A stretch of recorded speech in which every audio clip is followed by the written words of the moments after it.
and they said they thought the island was causing it, the big square where the bridge was and stuff. Mm-hmm. When you're into the wind, as the plane went in, it seemed like they said they were thinking they were getting a downdraft or something. And a couple of them had come in, and when they came into where they should be, but there wasn't enough air there to hold them, and they would lose air, and they actually went into the back of the flight deck, and the plane would cut itself in half. Like the belly.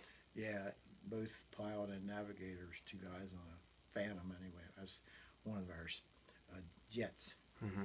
that was for fighting. It would come across the deck, and those two would be killed, and they had the whole flight deck on fire from almost the front to the back, because when it hit, there's two fuel tanks under the wings, and they both broke in half when they hit the flight deck, and it just went right down the flight deck. But they had that fire out, I'd say, in about 20 minutes, because they always had when they launched them, retrieved planes, they always had their fire crew there, standing there with hoses and foam and all that stuff to put anything out that got caught on fire.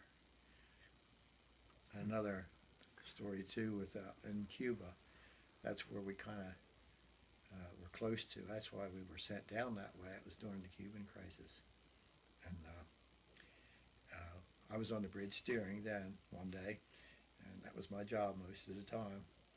And we circled the island a lot just to let them know we were there. And we had planes with atomic bombs on them too, which was scary, because they would put them on there and take off, and then, but when the plane came back in, they were always hooked to the bottom of the plane, and everybody, thank God that they were still on there. But it was funny when we went to launch these planes, because you had to be into the wind to get them to really go up quick. Uh-huh. And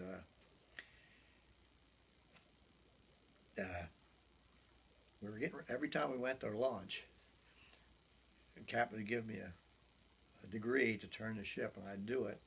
And then you'd see a couple Russian trawlers come out in front of us so that we couldn't launch our planes. They would try to get in your way so that you couldn't launch the planes. And they did it 2 or 3 times, and it really made him mad, because we weren't doing anything, just launching planes. Mm-hmm. So he got down to I heard him call down saying, I want 4 Phantoms on the flight deck right away. No bombs or anything, we just want and these Phantoms they would go the speed of sound and better yet. And he said, what I want you to do, he was talking to the pilots of the planes,